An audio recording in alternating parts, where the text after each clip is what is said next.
नमस्कार, welcome to the soul यात्रा।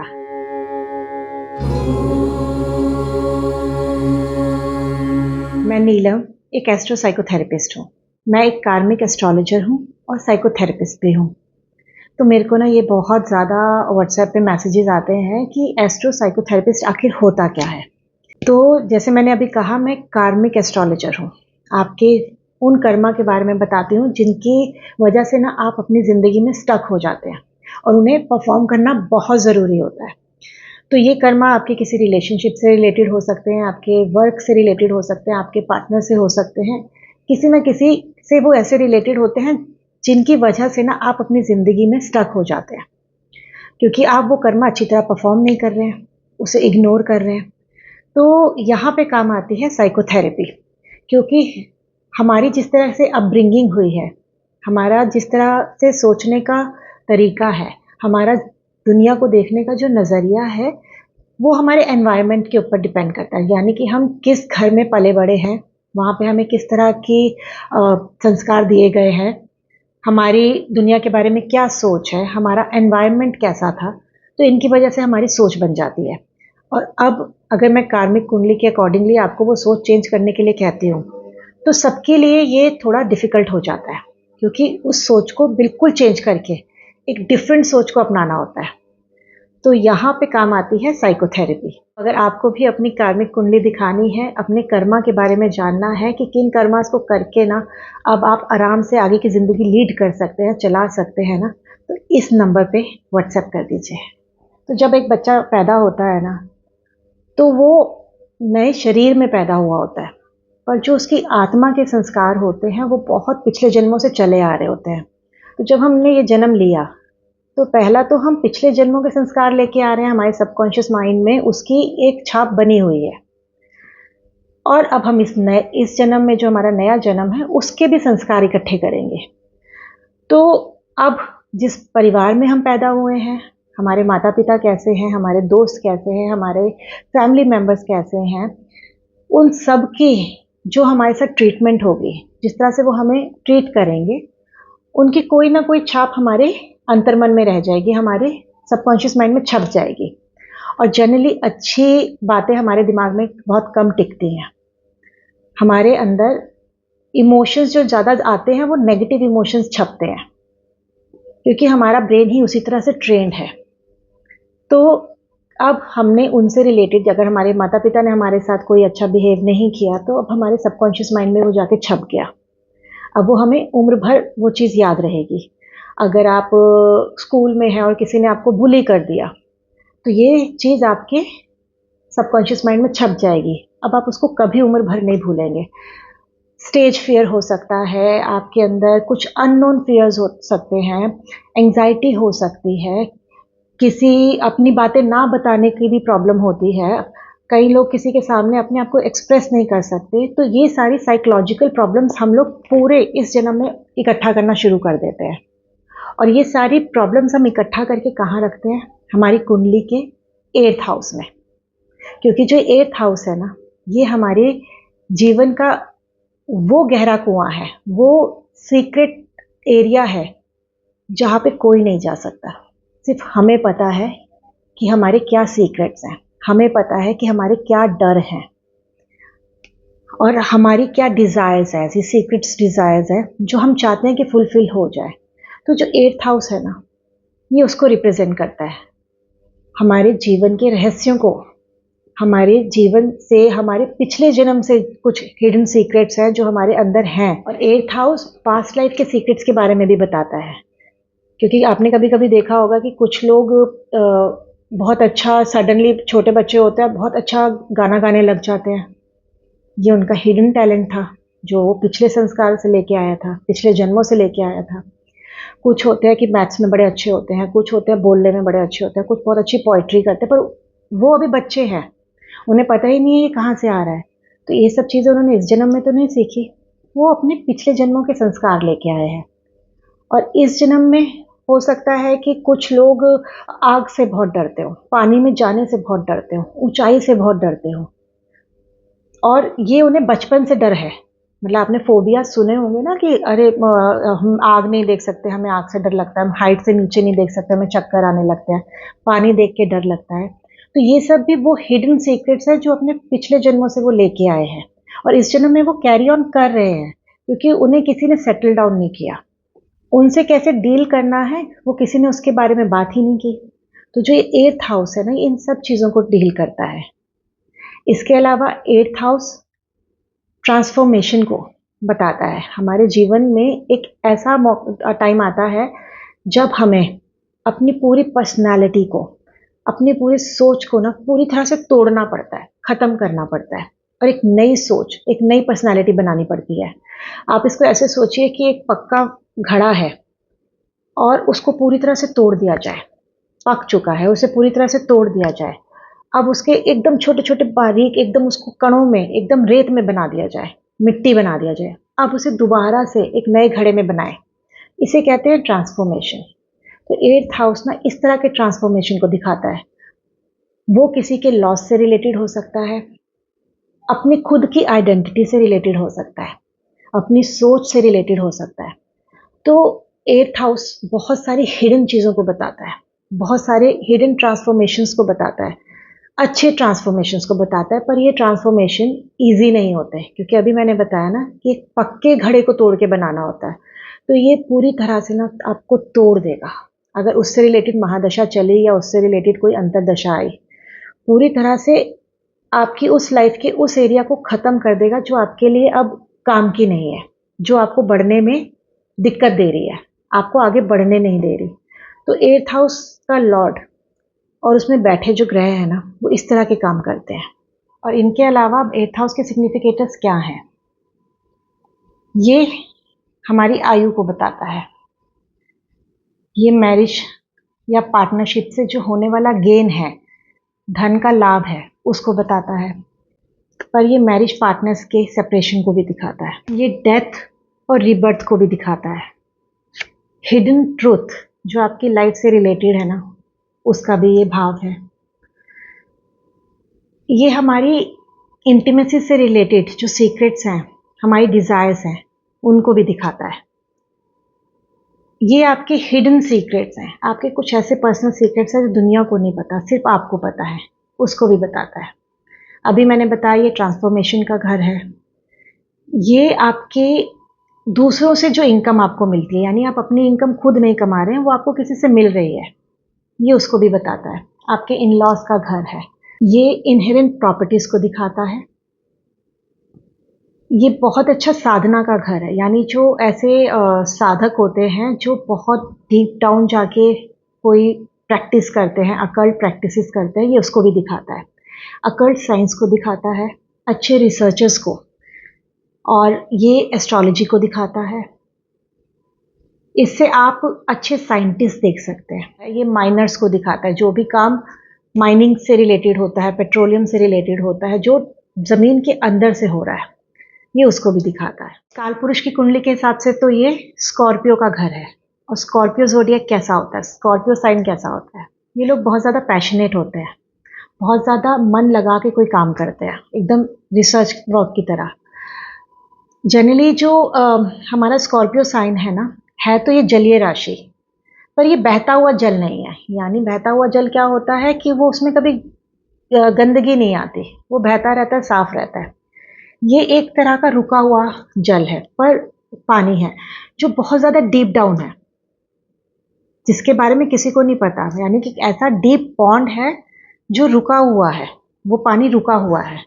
अब इसके अंदर बहुत सारे रहस्य छुपे हैं, इसके अंदर बहुत सारी, हो सकता है गंदगी आ गई हो, इसके अंदर बहुत सारी काई जम गई हो, बहुत सारे ऐसे क्रीचर्स हों जो दिखाई नहीं देते, पर वो होते हैं।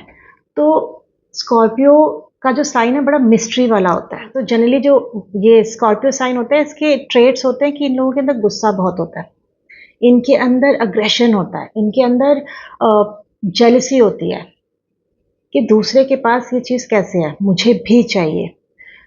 तो अगर हम इस एर्थ हाउस को स्कॉर्पियो एनर्जी से देखें तो इस तरह में हो सकता है कि लोगों के अंदर क्रिमिनल एटीट्यूड भी हो, जो स्मगलर्स होते हैं वो भी इससे देखे जा सकते हैं। कोई ऐसे हिडन काम, ऐसे हिडन सीक्रेट्स हों जो दुनिया के सामने नहीं हो, पर दुनिया के सामने हो सकता है कि ये लोग कुछ और हों, पर इनके अपने कुछ सीक्रेट्स बहुत ज़्यादा कहते हैं ना कि पर्दे में हो। तो ये 8th हाउस से देख सकते हैं, क्योंकि 8th हाउस ना खुद के किए हुए कर्मा होते हैं जो हमने बहुत जन्मों से करते आ रहे हैं, पर हमने उनको जग जाहिर नहीं किया। वो हमारे अपने खुद के सीक्रेट्स हैं। तो आज हम बात करेंगे कि अगर 8th हाउस में कोई प्लैनेट बैठा है तो वो क्या बताता है, और अगर 8th हाउस का लॉर्ड कुंडली के किसी भी भाव में जाके बैठता है तो वो क्या दर्शाता है, और अगर कुंडली के कोई भी भाव का प्लैनेट 8th हाउस में आके बैठ जाता है तो उसका क्या मतलब होता है। तो इस वीडियो को ना पूरा अंत तक देखिएगा, तब आपको 8th हाउस से रिलेटेड जो रहस्य है ना, उससे रिलेटेड जो सीक्रेट्स हैं वो पता चलेंगे। तो अगर 8th हाउस में एक स्ट्रॉन्ग सन बैठा हो, यानी सूर्य हो, तो वो क्या बताता है। सूर्य क्या है, ये जहाँ भी जाता है उस एरिया को ना रोशनी से भर देता है। तो अगर ये 8th हाउस में गया, 8th हाउस हमारा अंधा कुआं है जिसके अंदर अंधेरा रहता है, चीज़ें छुपी रहती हैं। तो अब सूर्य उसमें चला गया है तो वहाँ की चीज़ों को ना वो रोशनी में ले आएगा। तो अगर अच्छा सन है, अच्छा सूर्य है, तो ऐसे लोग ना लीडरशिप क्वालिटी के साथ होते हैं। ये बिहाइंड द सीन काम करना ज़्यादा पसंद करते हैं, यानी सारा का सारा इंस्ट्रक्शन इनका होता है, पर ये खुद पब्लिक में नहीं होते। ऐसे लोगों की वाइटैलिटी बहुत अच्छी होती है, प्राण ऊर्जा उनके अंदर बहुत अच्छी होती है। अगर उन्हें किसी तरह की हेल्थ प्रॉब्लम आ भी जाती है तो उससे बहुत जल्दी ना ठीक भी हो जाते हैं, और ये ना बहुत ज़्यादा पावरफुल पर्सनालिटी होते हैं। अगर किसी पॉलिटिशियन के पीछे किसी का हाथ है तो ऐसे लोगों का होता है, पर अगर यहाँ पे सूर्य कमज़ोर है या वो किसी तरह से मेलेफिक प्रभाव में है तो इनके अंदर वाइटैलिटी की प्रॉब्लम होती है, हेल्थ इश्यूज बहुत ज़्यादा होते हैं, कॉन्फिडेंस की कमी होती है, ये पब्लिक को फेस नहीं कर पाते, पब्लिक फियर होता है। इनके अपने फादर के साथ हो सकता है कि बनती ना हो, इनकी अपने ऑफिस में अपने बॉस के साथ ना बनती हो, इनके अंदर ना बहुत ज़्यादा लो सेल्फ एस्टीम होती है। अब यहाँ पे आ जाता है मून। मून क्या है, मून आपके इमोशंस है, मून आपकी मदर है, मून आपके मूड हैं कि आपके मूड कितने स्टेबल हैं, कितने इनस्टेबल हैं। तो अगर अच्छा मून है तो जो भी आपको लाइफ में स्ट्रेस आएगा ना, आप उसको अच्छी तरह झेल जाएंगे। आपके पास वो सोचने समझने की शक्ति होगी। मून आपको वो सोचने समझने की मानसिकता देता है कि क्या सही है क्या गलत है। तो ऐसे लोग परेशानियों से जल्दी घबराएंगे नहीं। अगर किसी तरह की प्रॉब्लम आ भी जाती है, स्ट्रेस आ भी जाता है ना, तो वो इसको बहुत अच्छी तरह टैकल कर लेते हैं। ऐसे लोग बहुत अच्छे साइकिक होते हैं, इनकी इंट्यूशन पावर बहुत अच्छी होती है।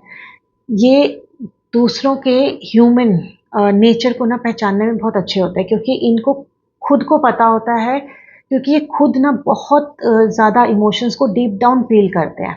पर अगर यहाँ पे मून अच्छा नहीं है तो फालतू की परेशानी, फालतू की वरीज, एंग्जाइटी, डिप्रेशन, आपकी लाइफ में ट्रॉमास हो सकते हैं मेंटल हेल्थ से रिलेटेड, या आपकी लाइफ में किसी ना किसी चीज़ से रिलेटेड ना ट्रॉमास हो सकते हैं। मूड्स में बहुत ज़्यादा इंस्टेबिलिटी होती है, बहुत सारे फोबियाज होते हैं, डीप रूटेड फोबियाज होते हैं जो शायद इस जन्म में लिए हों या पास्ट लाइफ से लेके आ रहे हों। मदर से कोई इशू होता है या मदर को कोई मेंटल हेल्थ से रिलेटेड इशू होता है। अब यहाँ पे आ गया मंगल। मार्स क्या है, मार्स आपका स्टैमिना है, आपकी काम को करने के लिए आपको जो अग्रेशन चाहिए वो है।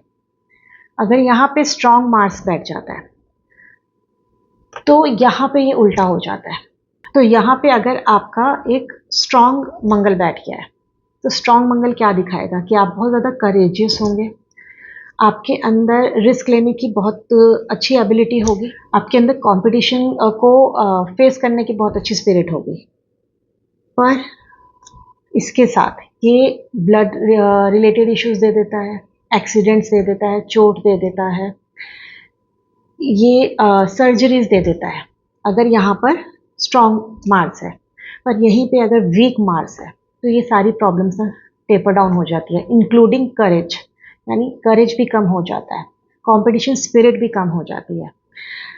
तो यहाँ पे मैं जो सोचती हूँ कि स्ट्रॉन्ग मार्स से ज़्यादा अच्छा ना थोड़ा वीक मार्स अच्छा है, सो दैट कि आपके वो जो ब्लड से रिलेटेड इश्यूज हैं वो थोड़े कम हो जाएंगे, एक्सीडेंट से वो उसको बचाना शुरू कर देगा, क्योंकि उसके अंदर वो स्ट्रेंथ नहीं है। पर स्ट्रॉन्ग मार्स ये सब चीज़ें देगा। अब यहाँ पे आ जाता है बुध। बुध क्या है? बुध आपकी इंटेलेक्ट है, आपके सोचने समझने की शक्ति है, आप कैसे किसी के साथ इमीडिएट रिस्पॉन्स करते हैं, किसी बात को कितना एनालाइज करके इमीडिएट उसके बारे में रिस्पॉन्स करते हैं। तो अगर अच्छा बुध है तो आपके एनालिटिकल स्किल्स बहुत अच्छे होंगे, आप बहुत अच्छे रिसर्च वर्क में जा सकते हैं, बहुत अच्छी कैलकुलेशन होगी, आपका एक शार्प माइंड होगा। पर वहीं पे अगर बुध पीड़ित है या कमज़ोर है तो वो क्या दिखाता है कि आप बहुत ज़्यादा कंफ्यूज्ड होंगे। आप जो भी किसी से बात करेंगे ना, वो मिसकम्युनिकेशन ज़्यादा करेंगे, गॉसिप करने में आपको बहुत मज़ा आएगा। और जनरली ऐसे लोगों को ना बहुत ज़्यादा मेंटल स्ट्रेस होता है और इनके हिडन एनिमीज भी बहुत होते हैं। अब यहाँ पे आ गया गुरु। गुरु क्या है? गुरु आपकी विजडम है, आपकी हैप्पीनेस है, आपकी नॉलेज है, आपके गुरु हैं। तो अगर यहाँ पे अच्छा गुरु है तो वो आपकी विजडम को बढ़ाएगा, आपकी फिलोसफिकल नॉलेज को, डेथ और लाइफ से रिलेटेड इश्यूज में आपको बहुत ज़्यादा इंटरेस्ट होगा, इनसे रिलेटेड चीज़ों को ना बारे में आप पढ़ना चाहोगे, इनसे रिलेटेड ज्ञान लेना चाहोगे। आप बहुत पुराने हिडन जो कह लो शास्त्र हो गए, ग्रंथ हो गए या उनसे रिलेटेड बुक्स हैं, उन्हें पढ़ना आपको बहुत अच्छा लगता होगा। तो जो आपके गुरु होंगे, टीचर्स होंगे, वो आपकी पर्सनैलिटी को ना चेंज करने में बहुत बड़ा रोल निभाएंगे। पर अगर यहीं पे गुरु वीक है या पीड़ित है तो ऐसा क्या होगा, आपकी स्पिरिचुअलिटी को लेके सोच सही डायरेक्शन में नहीं हो सकती। आपके जो गुरु होंगे जिनसे आप शिक्षा लेंगे या स्पिरिचुअलिटी के बारे में जानेंगे, उनके खुद के कोई हिडन सीक्रेट्स हो सकते हैं। और ये वाला एरिया ना स्पेकुलेशन के लिए, जिसमें जुपिटर बैठा है, उसके लिए अच्छा नहीं होता।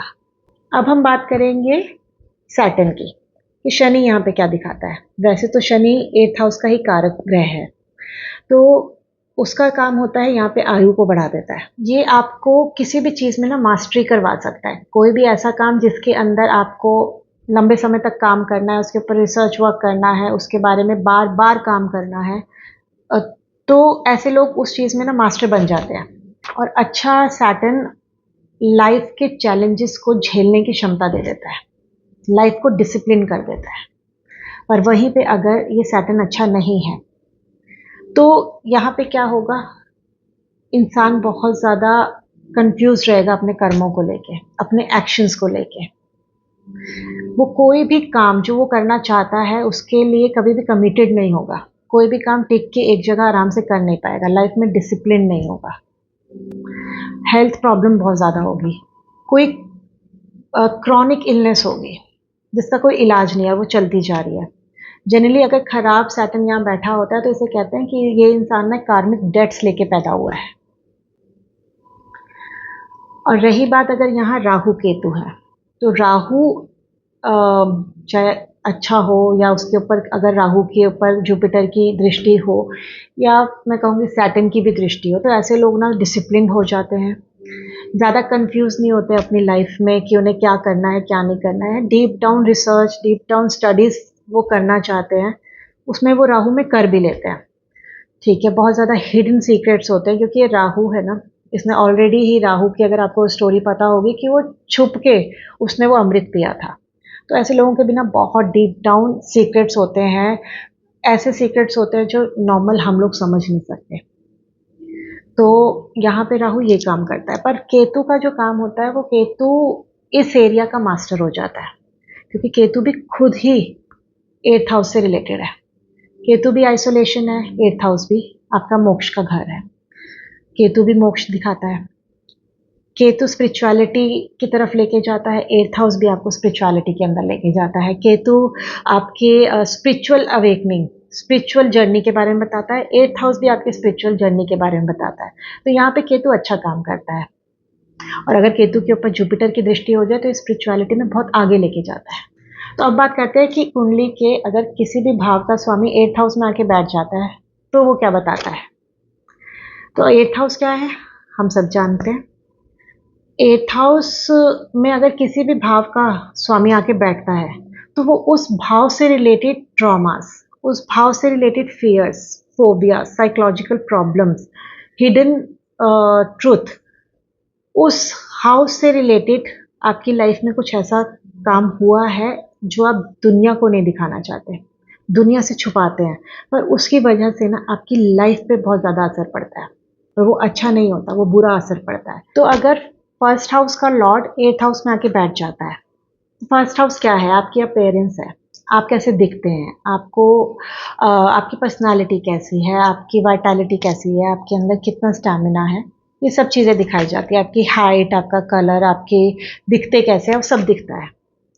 अब वो आ गया 8th हाउस में, आपको अपने ऊपर ना कॉन्फिडेंस ना हो, आप कैसे दिखते हैं वो आपको उसके ऊपर कॉन्फिडेंस ना हो सकता है उससे रिलेटेड कुछ इश्यूज आपने अपने बचपन में झेले हों, उससे रिलेटेड इश्यूज की वजह से आपके अंदर ये डीप डाउन एक ट्रॉमा रह गया हो कि मैं देखने में अच्छा नहीं लगता या लगती हूँ, सब लोग मुझे मेरे ऊपर हंसते हैं, मेरी हाइट के ऊपर हंसते हैं, मेरी बॉडी के ऊपर हंसते हैं।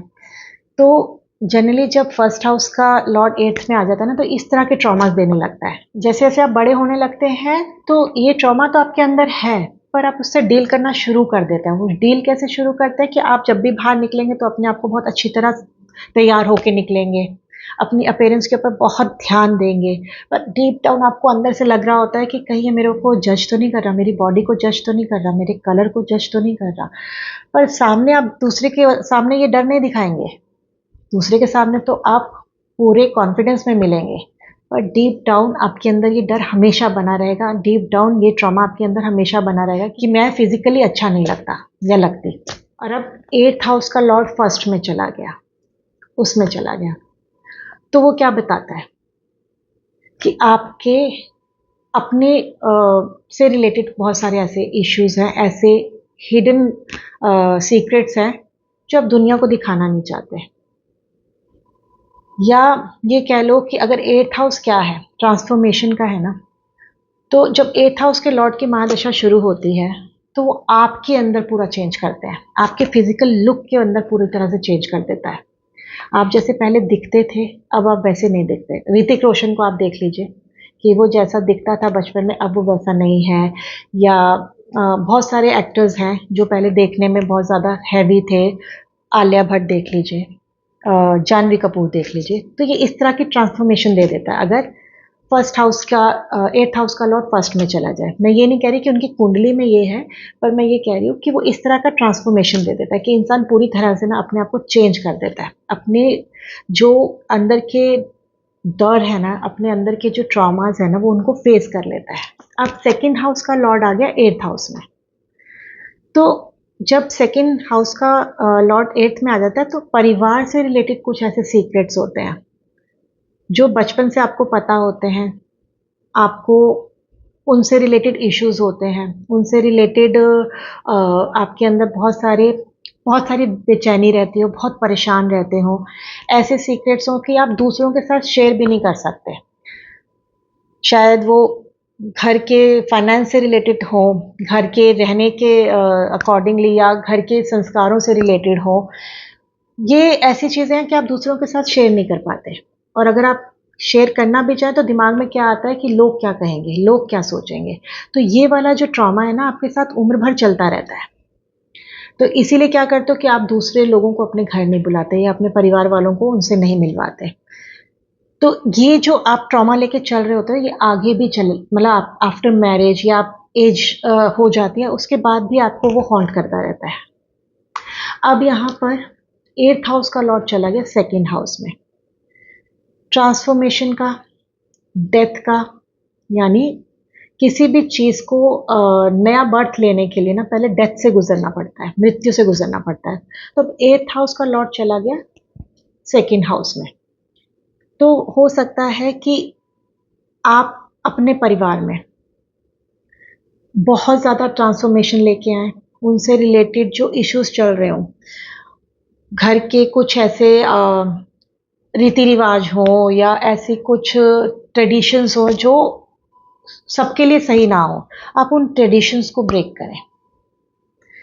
आप फाइनेंस से रिलेटेड कुछ इश्यूज हों, उनको ब्रेक करके उनको नए तरीके से शुरुआत करवाएं। तो 8th हाउस का लॉर्ड जब 2nd हाउस में जाएगा तो एक तो पहली बात हो गई कि मार्केश में चला गया, आयु का मार्केश में चला गया, तो आपकी हेल्थ के ऊपर भी ये असर दिखा सकता है, फैमिली वालों की हेल्थ के ऊपर भी असर दिखा सकता है। ये कुछ ऐसी हिडन बीमारी जो फैमिली में चली आ रही थी ना, अब उसका चेंज होने का टाइम आ गया है। तो इसको हम इस तरह से भी देख सकते हैं इस पोजीशन को। अब 3rd हाउस का लॉर्ड आ गया 8th हाउस में, तो हो सकता है कि आपके छोटे बहन भाइयों से रिलेटेड कोई ऐसा इशू हो, उनकी हेल्थ से रिलेटेड कोई ऐसा इशू हो जो सबसे छुपा हो, बहुत ज़्यादा हिडन हो, या आपको वो लोग ज़्यादा पसंद ना हो पर आप किसी को बताते ना हो, पब्लिकली आप बताते हो कि आप उनसे बहुत प्यार करते हो, पर ये आपका एक अपना सीक्रेट है कि आप उनको ज़्यादा पसंद नहीं करते। क्योंकि जनरली आपने देखा होगा ना कि बड़े बहन भाई छोटे बहन भाइयों को अगर ज़्यादा इंपॉर्टेंस मिल रही होती है तो वो उनको पसंद नहीं करते, उन्हें लगता है कि सारा प्यार उन्हीं को मिल रहा है। तो इस तरह के हिडन सीक्रेट्स भी हो सकते हैं। बचपन में आपको कोई ऐसी चोट लगी हो आपके प्री फ्रंटल कॉर्टेक्स में, जिसकी वजह से आपको आज तक कोई ना कोई हेल्थ या मेंटल हेल्थ से रिलेटेड प्रॉब्लम हो, गुस्सा बहुत आता हो, या आपके छोटे बहन भाइयों को लगी हो, एनीवन इसमें हो सकता है। और हो सकता है कि आपके पेरेंट्स का बहुत ट्रांसफरेबल जॉब हो, आप अभी यहाँ पे थोड़े दिन रुके, फिर कुछ समय बाद उधर चले गए, बाय द टाइम इधर फ्रेंड्स बने तब तक आप छोड़ के चले गए, तो ये ट्रॉमा आपके दिमाग में हमेशा रहता हो कि हमें ये छोड़ के जाना है, तो आपको दूसरों से अलग होने का एक ट्रॉमा होगा। या ये हो सकता है कि आप किसी से अटैच्ड ही ना हो, क्योंकि 8th हाउस से 8th हाउस है ना, तो हो सकता है कि अब आपकी नेचर ऐसा बन गया हो कि मुझे किसी से अटैचमेंट नहीं करनी क्योंकि मुझे बार बार इसे छोड़ना पड़ता है। और वहीं पे अगर 8th हाउस का लॉर्ड 3rd में चला गया, तो ये आपकी लाइफ में जो ट्रांसफॉर्मेशन लाएगा वो ये लाएगा कि आप दूसरों के साथ कैसे डील करते हैं, कैसे बात करते हैं, उसको पूरी तरह से चेंज कर देगा। आपके रिस्क लेने के पैटर्न को चेंज कर देगा। आपकी हिडन चीज़ें ना 8th हाउस में वापस जा रही हैं, तो वो हिडन ही रखेंगे, उसे ज़्यादा चेंज नहीं करेंगे, पर अपने बात करने के तरीके को, अपनी कम्युनिकेशन को, इन सब चीज़ों को आप बहुत ज़्यादा चेंज करेंगे। हो सकता है कुछ ऐसा ट्रांसफॉर्मेशन हो जो आपके छोटे बहन भाइयों से रिलेटेड हो।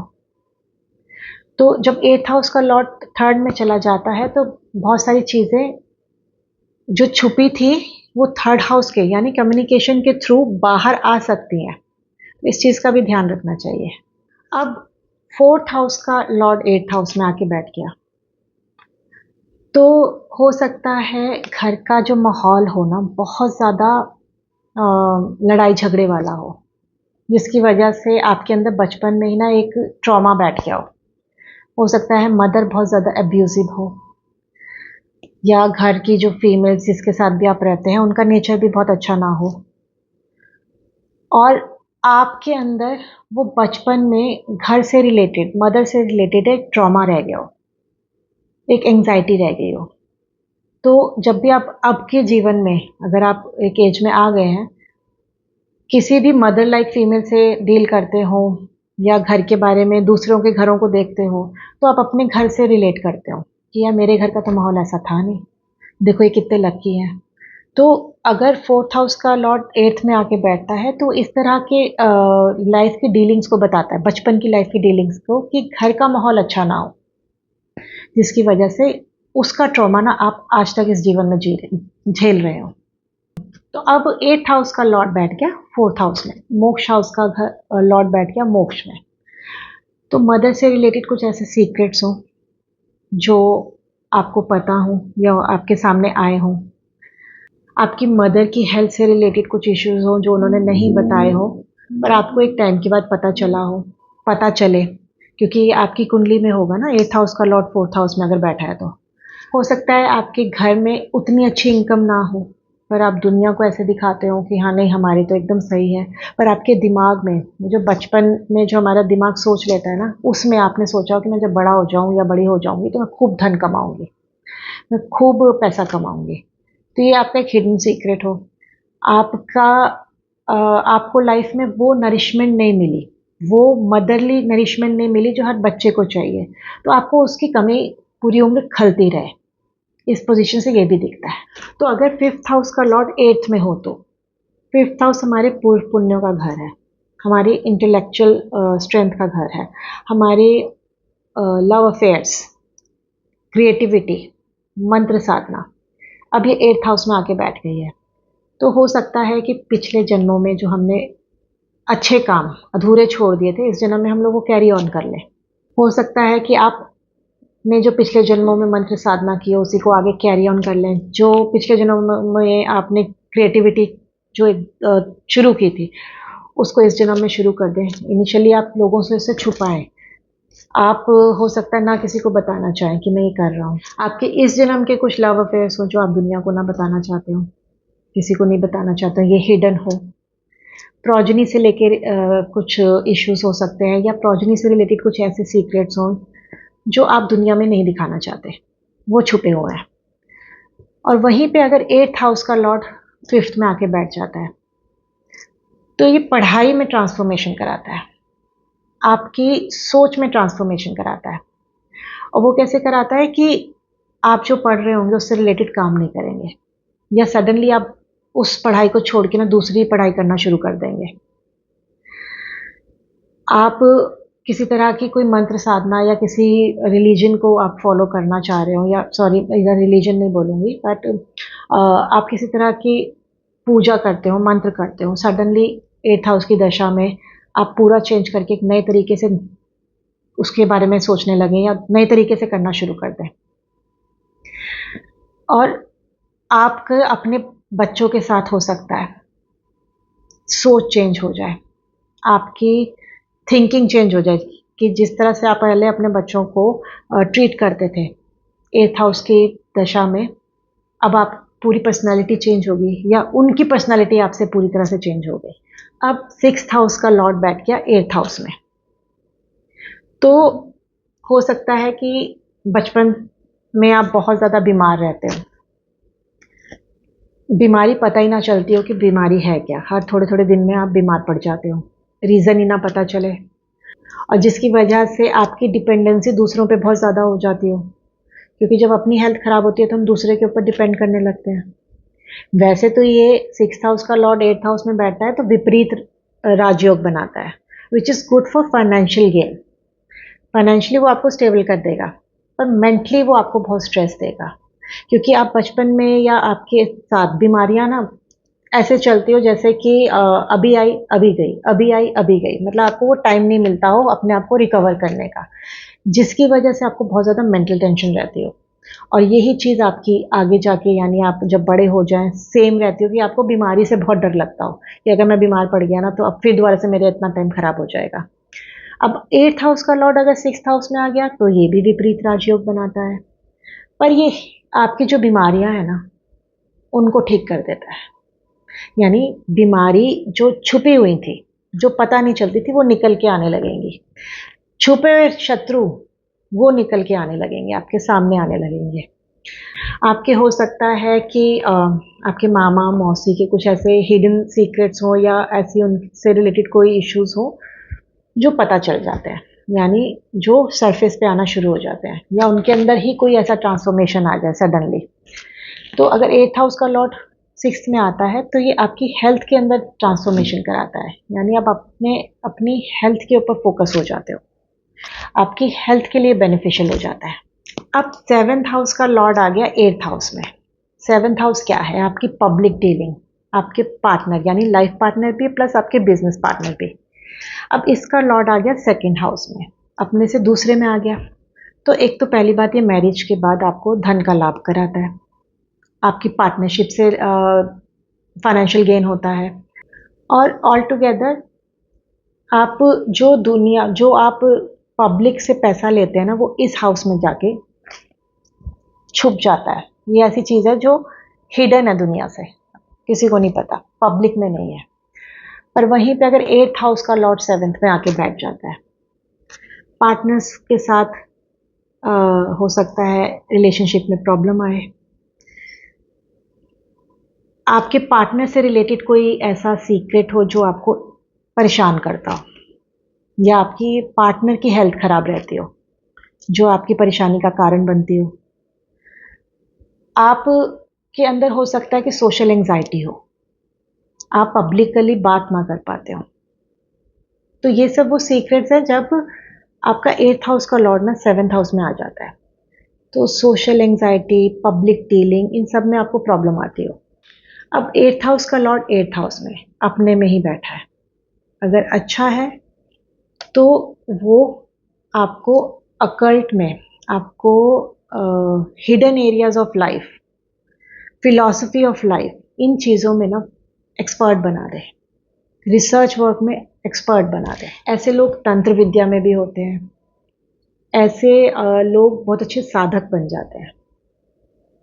अगर यहाँ केतु बैठ गया तो ये साधक भी बन जाते हैं, और खुद का लॉर्ड भी बैठा हो। ये लोग डिटेक्टिव हो सकते हैं, साइंटिस्ट भी हो सकते हैं, ये लोग माइनिंग में वर्क कर सकते हैं। तो ये डिपेंड करता है कि वहाँ पे किसकी लॉर्डशिप है और कौन सा लॉर्ड बैठा हुआ है, तो उससे रिलेटेड सारे कारकास इसमें आ जाते हैं। पर ऐसे लोगों के अंदर ना पास्ट लाइफ से बहुत ज़्यादा अननोन फियर्स होते हैं, पब्लिक को डील करने के लिए, अपने आप को पब्लिक में ले जाने के लिए, समाज के सामने लाने के लिए। तो इसीलिए ये लोग ऐसे काम करते हैं जो समाज से छुपे हुए होते हैं। अब 9th हाउस का लॉर्ड आ गया 8th हाउस में। 9th हाउस हमारी डेस्टिनी है, कुछ भी हो सकती है, अच्छी भी हो सकती है, बुरी भी हो सकती है, उसे हम चेंज तो कर नहीं सकते। अब आ गया 8th हाउस में, फादर के विचारों से सहमति ना बनती हो, उनके कुछ ऐसे एक्शंस हो, उनकी कुछ ऐसी थिंकिंग हो फादर की जो आपको बचपन से ही पसंद ना हो, वो आपको इरिटेट करती हो, जिसकी वजह से आपके और आपके फादर के विचारों में मेल ना आता हो सकता है कि आप जिस रिलीजन में पैदा हुए हैं, आपके घर में जो रिलीजन फॉलो किया जाता है, आप उस रिलीजन को फॉलो ना करें, आप ऑल टुगेदर डिफरेंट रिलीजन को फॉलो करना शुरू करें, या उनसे रिलेटेड बातों से आप सहमत ना हो, जो आपका रिलीजन हो उनके रिलेटेड बातों से आप सहमत ना हो। और अगर 8th हाउस का लॉर्ड 9th हाउस में आके बैठ जाता है, अपने से दूसरा, तो यहाँ पे फादर से आपको बहुत विचारों से हेल्प मिल सकती है।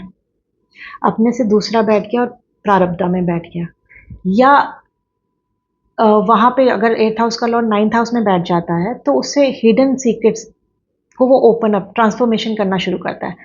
तो आपके फादर के विचारों में चेंज आ जाए आपकी वजह से, स्पिरिचुअलिटी में वो जाना शुरू कर दें आपकी वजह से, वो भी लाइफ के हिडन सीक्रेट्स या लाइफ की फिलॉसफी को जानना पसंद करें, वो भी उसके लिए आगे बढ़े।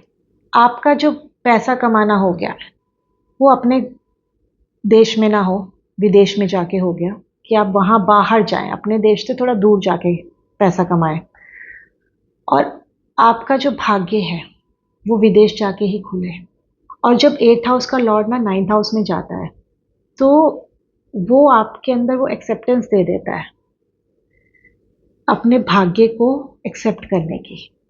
तो उससे रिलेटेड ऐसे हिडन चीज़ें होती हैं, उससे रिलेटेड ऐसे ट्रांसफॉर्मेशन होते हैं that you have to accept your destiny. अब 10th हाउस का लॉर्ड 8th में आ गया। 10th हाउस हमारा कर्म का स्थान है, 8th हाउस हमारे मोक्ष का स्थान है। तो यहाँ पे जब 10th हाउस का लॉर्ड 8th में आ गया तो आपके कर्म जो है ना वो आपको मोक्षा की तरफ लेके जाते हैं।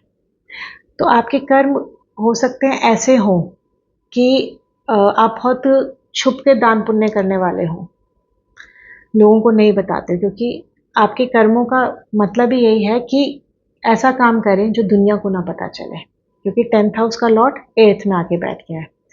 आपके काम भी कुछ ऐसे सीक्रेटिव्स हो सकते हैं जो दुनिया को ना पता चले। जैसे मैंने अभी 8th हाउस के बारे में बात की ना, वैसे 10th हाउस की भी होगी कि आप एस्ट्रोलॉजर हो सकते हैं, अच्छे हो सकता है आप गवर्नमेंट के लिए कोई ऐसा काम करते हो जो बहुत ज़्यादा सीक्रेटिव हो, आप जिस जगह काम करते हो उससे रिलेटेड कुछ सीक्रेटिव इंफॉर्मेशन आपके पास रहती हो, तो क्योंकि ये कर्म का घर है तो ये कर्मों के सीक्रेट्स को बताता है और जाके बैठ गया है वो 8th हाउस में। तो कर्मों के सीक्रेट्स आप दुनिया से छुपा के रखते हैं, पर वहीं पे अगर 8th हाउस का लॉर्ड बैठ गया 10th हाउस में, तो अब वो उससे रिलेटेड इश्यूज को ट्रांसफॉर्मेट करना शुरू करेगा, चेंज करना शुरू करेगा। आपके माता पिता से रिलेटेड, हेल्थ से, उनकी हेल्थ से रिलेटेड कोई ऐसे इश्यूज जो अभी तक छुपे पड़े हुए थे, नहीं पता थे, 8th हाउस की महादशा में या अंतरदशा में, या 8th हाउस के लॉर्ड के ट्रांजिट, उसके ऊपर कोई ट्रांजिट आ जाता है, उस पर वो इश्यूज निकल के आएंगे। 8th हाउस का लॉर्ड 10th हाउस में मीन्स आपके काम के स्थान पे या आपकी प्रोफेशन से रिलेटेड कुछ ऐसे हिडन सीक्रेट्स होंगे जो आपके सामने आएंगे, जो आपको आज तक पता नहीं थे। उसकी वजह से आपके अंदर ट्रांसफॉर्मेशन आएगा, उसकी वजह से आप समाज में एक डिफरेंट इंसान की तरह दिखेंगे, क्योंकि 10th हाउस ना समाज से भी रिलेटेड है। 10th हाउस आपके कर्मा से रिलेटेड है, 10th हाउस आपके माता पिता, खासकर पिता से रिलेटेड है। तो अगर 10th हाउस में कोई प्लैनेट बैठा है तो वो उसके कर्मा, उस प्लैनेट के जो ट्रेट्स है ना, उनको भी एक्टिवेट कर देता है। तो 8th हाउस का लॉर्ड 10th हाउस में आपके कर्मा में पूरी तरह से ट्रांसफॉर्मेशन ले आएगा। जिस प्रोफेशन के बारे में आप सोच रहे हैं ना, शायद वो ना करके बिल्कुल डिफरेंट प्रोफेशन में चले जाए। अब 11th हाउस का लॉर्ड आ गया 8th हाउस में,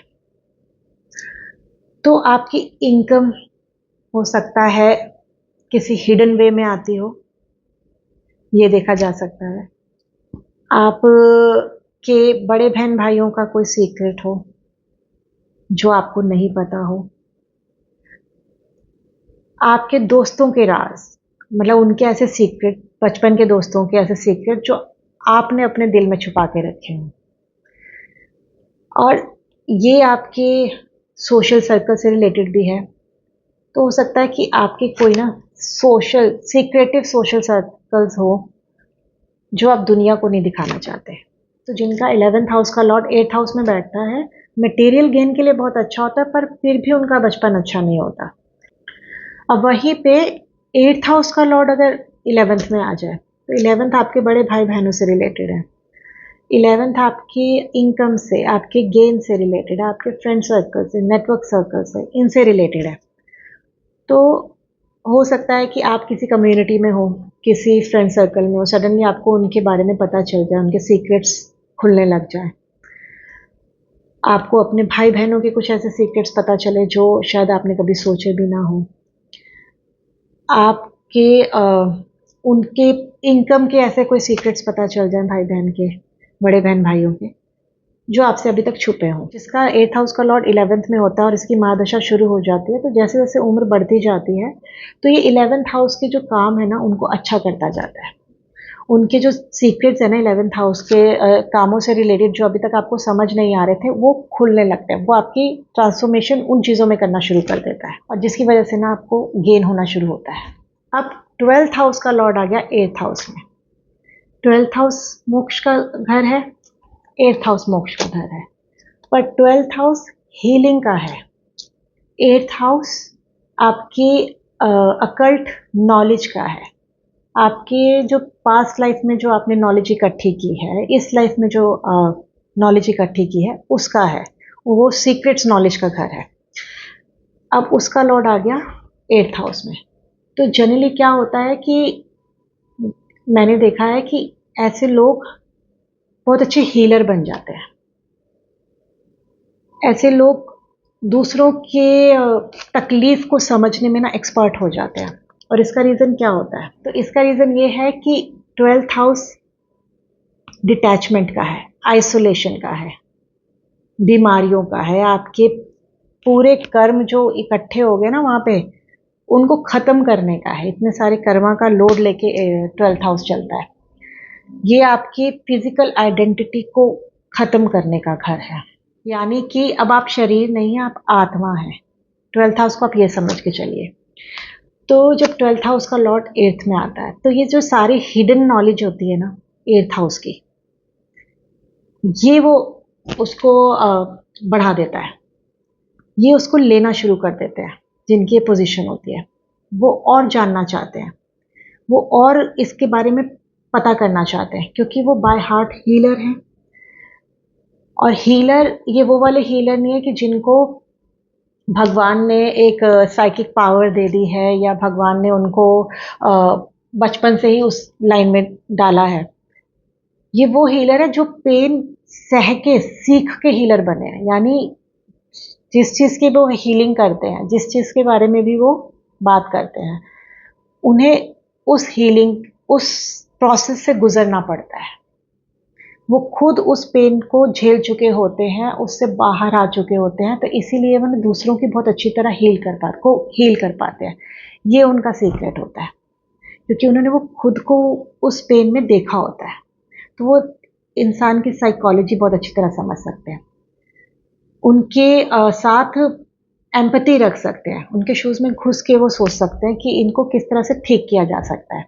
तो ये बहुत अच्छे हीलर होते हैं, बहुत अच्छे मेडिटेशन के टीचर बनते हैं, बहुत अच्छे अध्यात्म के गुरु भी बन जाते हैं। इसमें जुपिटर का भी रोल होना ज़रूरी है, मरकरी का भी रोल होना ज़रूरी है। वहीं पे अगर 8th हाउस का लॉर्ड 12th में आ जाए, तो ये वहाँ जाके ना 12th हाउस की जो सारी मिजरीज है, 12th हाउस के जितने कष्ट है ना, उनको बढ़ा देता है। मेंटल स्ट्रेस देता है, एंग्जाइटी देता है, बहुत ज़्यादा कंफ्यूजन देता है लाइफ में, बहुत ज़्यादा मेंटल ट्रॉमास दे देता है। और जिनका 8th हाउस का लॉर्ड 12th में होता है, उन्हें लाइफ के हर पड़ाव में स्ट्रगल करना पड़ता है। उन्हें लाइफ के सीक्रेट्स को जानने के लिए ना उसको झेलना पड़ता है, उसके पेन को झेलना पड़ता है। तो यहाँ पे मैं बोलूँगी कि ऐसी सिचुएशन में पेन हमेशा उनकी ज़िंदगी में रहेगा, पर उस पेन से जो लर्निंग आएगी ना, वही उनको ट्रांसफॉर्मेशन में हेल्प करेगी। तो ये 8th हाउस उनको तब तक पेन देता है जब तक कि वो उससे कुछ सीख नहीं लेते और अपने आप को चेंज नहीं कर लेते। तो ये तो था मेरा आज का वीडियो 8th हाउस के रहस्यों के बारे में। तो अगर आपको मेरा ये वीडियो पसंद आया है तो इस चैनल को सब्सक्राइब कर लीजिएगा, बेल आइकॉन दबा दीजिएगा और इस वीडियो को ना एक लाइक दे दीजिएगा। और अब मैं आपसे मिलूंगी अगले वीडियो में। तब तक के लिए सदा खुश रहिए, मुस्कुराते रहिए और स्वस्थ रहिए। धन्यवाद।